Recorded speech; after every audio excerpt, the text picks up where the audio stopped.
கோயில் பிரச்சனைனா மெயினாக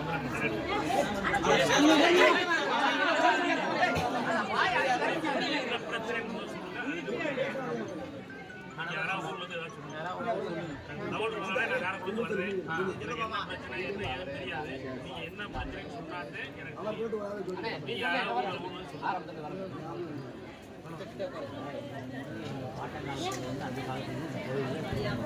எங்களுடைய கண்ட்ரோல் நாங்களாம் கோயில் கட்டிக்கிட்டு நாங்கள் ஜாமி வந்துக்கிட்டு வந்தோம்.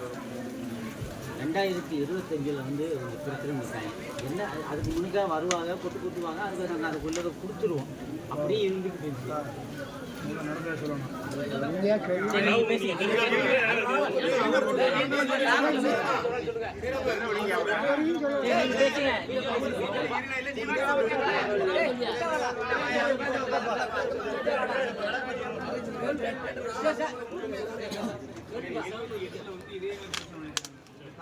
எழுதி வாங்கியிருக்காங்க. கூட்டணும், கோயிலில் கூட்டணும், மந்தையை கூட்டணும், உங்களுக்கு பர்ச்சேஸ் கொடுப்போம், அதே மாதிரி கூலி 200 300 எழுதி வாங்கியிருக்காங்க. அதுலேருந்து ஒரு வருஷம் திருப்பி வரவே இல்லை. 2023 ஆடி மாதம் சாமி கொடுத்து சேர்த்துருக்காங்க. நாங்கள் எப்பவும் போல செய்யறது சொல்லிட்டு இந்த 2 வருஷம் இந்த எத்தனை நடக்கலாம் பிரச்சனை இருக்காங்க. இப்போ நடந்தது அதுபடி கோர்ட்டுக்கு ரெடி பண்ணி எங்கள் டாக்குமெண்ட் கூட ஜட்ஜமாக கேட்டாங்க. எல்லா டாக்குமெண்ட்டும் எடுத்து வச்சுட்டாங்க. பார்த்தோம்னா அது முத்திரை பாத்தியப்பட்டு சொல்லி எல்லாம் பேசி ஆடுறாங்க. அது வந்து எல்லா கம்யூனிட்டி சாமி கும்பிடலாம் இருந்துச்சு. பாத்தியப்பட்ட முத்திரை தான் வந்துருச்சு. திருப்பி வந்துட்டு உங்கள் சாமியாக கும்பிடக்கூடாது இன்ஸ்பெக்டர் வந்து எல்லாம் பிரச்சனை சாமி கோயிலுக்கு போகக்கூடாது.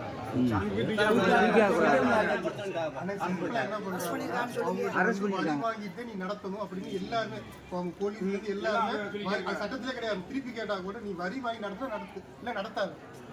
நாங்க சட்டத்துல கேட்கல, சட்டத்துல வரி வாங்கி சொல்லி நடத்த சொல்லியிருக்கா. அவங்க சாமி கும்பிட சொல்லுங்க, வர சொல்லுங்க, நாங்க தடுக்கல, யாரும் தடுக்கல. இல்ல நீ வரி வாங்கிட்டே நடத்தல எங்க ஆட்சேபனை தெரிவிக்கிறாங்க. சட்ட ஒழுங்கு பிரச்சனை வரும், நாங்க நடத்த விட மாட்டோம். இன்ஸ்பெக்டர் வந்து காவரி அறவரி வாங்கிக்கங்க இதே தான் மென்ஷன் பண்ணிட்டு இருக்காரு. ஆடுல இல்லாத பண்றாங்க.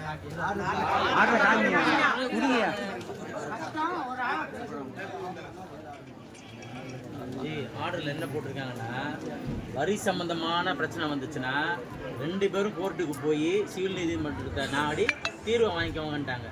இன்னொரு விஷயம் என்ன சொல்லியிருக்காங்கன்னா, தீர்ப்பில் இந்த கோயில் உங்கள் கோயிலா அவங்க கோயிலான்னு பிரச்சனை வந்தாலும் அதுக்கும் நீங்கள் கோர்ட்டுக்கு போங்கன்னு சொல்லிட்டாங்க. இந்த 2 விஷயத்தை கிளியராக சொல்லிட்டாங்க. சரிங்களா? அதனால் நீங்கள் திருவிழா நடத்தலாம், நாடகமும் நடத்தலாம்னு சொல்லிட்டாங்க. அதில் எந்த பிரச்சனையும் கிடையாது. அவங்க வந்து சாமி கும்பிட வந்தாங்கன்னா நீங்கள் அவங்கள சாமி கும்பிட விடணும், நீங்கள் சாமி கும்பிட போனாலும் அவங்களும் உங்களை சாமி கும்பிட விடணும். இதுதான், வேறு எதுவுமே கிடையாது. அந்த தீர்ப்பில் தெளிவாக தீர்ப்பு சொல்லியிருக்கிறாங்க. நீங்கள் போட்டு யாரும் குழப்பிக்காது. இன்னைக்கு ஆர்டர் நடக்குது. நாங்கள் 3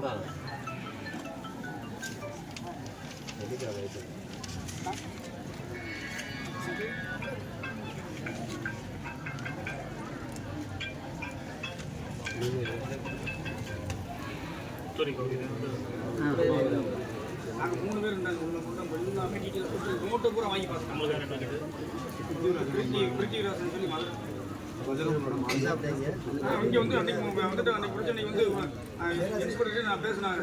மைசூர்லாம் போடுங்க நடக்கணும் அப்பெல்லாம் எதுவும் பேசலை. திருப்பி இன்ஸ்பெக்டர் கூப்பிட்டு ஒரு 4 பேரை கூப்பிட்டு நீங்கள் ஒத்துழைங்க நானும் ஒத்துழைக்கிறேன் எல்லாமே நீங்கள் நடத்துங்கன்னு சொல்லி கூப்பிட்டு திருப்பி நேற்று பிரச்சனை இருக்காங்க. இல்ல இது வேணுமே பண்றாங்க. இங்க லோக்கல் இன்ஸ்பெக்டர் பண்றாங்க.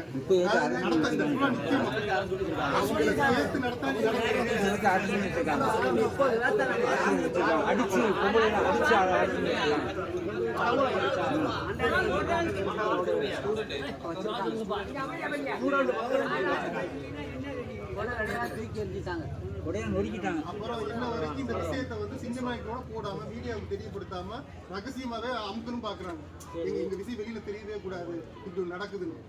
ஏன்னா சிங்கமாய்க்கிட்ட போக விடல, மீடியா உள்ள வரவில்லை, பாலிமர் வரவங்களே தடுத்து அங்கிட்டு நிப்பாட்டா. நியூஸ் இந்த வரைக்கும் டிவி நியூஸ் இல்ல வந்தவங்க போட்டுக்கிட்டாங்க.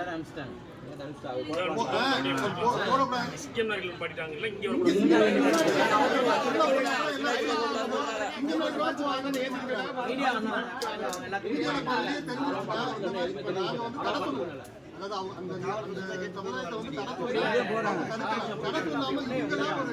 அவங்க அந்த இன்ஸ்பெக்டர் அவங்க அந்த ஒரு மோட்டிவ்ல அவர் பண்ணிடுறாரு. அவர் தான் பண்ணிட்டு இருக்காரு. முழுக்க அவர் தான் பண்ணிட்டு இருக்காரு.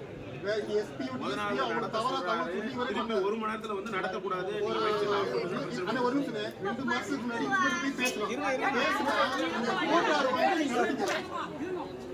இதே சொல்றாரு கோட்டார் வாங்கின பின்னாடி வந்துட்டு மை செட்டுக்கு நீ ஆர்டர் வாங்கணும், அதுக்கு ஆர்டர் வாங்கணும். இப்ப இவர் சொல்றாரு இதுக்கு ஆர்டர் வாங்கணுமா? நேற்று வந்து இன்ஸ்பெக்டர் போய் திட்டம் மட்டும் பண்றாரு. எலெக்ஷன் கமிஷன்ட்ட போய் நீங்க ஆர்டர் வாங்கி எலெக்ஷன்னால அது வந்து அது திருவிழாக்கே கிடையாது. இருந்தது போய் அங்க இருந்து நீ சிஎம் ஸ்டேஷனுக்கு அனுப்பிச்சு விட்டான். இந்த போடுறேன் 9 மணிக்கு போட மாட்டேங்கிட்டார். இங்க டைத்தை வந்து அப்படியே டைவர்ட் பண்ணிட்டே இருக்காரு. முன்போட்டு காரம் இன்ஸ்பெக்டர் தான் நம்பரை கூட